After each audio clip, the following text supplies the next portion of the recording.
नाही ठीक आहे ना, ते त्यांच्या परीने बोलतील, आम्ही आमच्या परीने बोलू. जो काय न्यायप्रविष्ट विषय आहे त्याच्यावरती आम्ही काय बोलणार. आत्ता तरी आम्हाला ते दिलेलं आहे, आम्ही ते चिन्ह चालवतोय, पक्ष चालवतोय आणि त्यांना तसं वाटतंय ते त्यांच्या परीने बोलत असतील, बोलू द्या.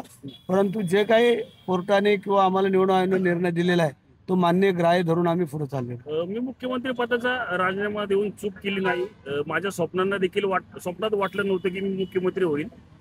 माझी माणसं जर पाठीत वार करणार असेल तर काय करणार? असं कोण बोललं काय उद्धव ठाकरे असं बोल. जे आमदार सोडून गेले त्यांना जी वस्तुस्थिती होती ती वस्तुस्थिती. जर एखाद्या माणसाला आपली माणसं जर सांभाळता येत नसतील त्याला दोष कोणाचा म्हणायचा आहे? जर एवढं मोठं वैभव, जर एवढी सत्ता महाराष्ट्राची हातात असताना जर आम्ही सगळं सोडून सत्ता जर गेलो, याचा अर्थ तुम्ही समजायला पाहिजे कुठेतरी ते कमी पडले.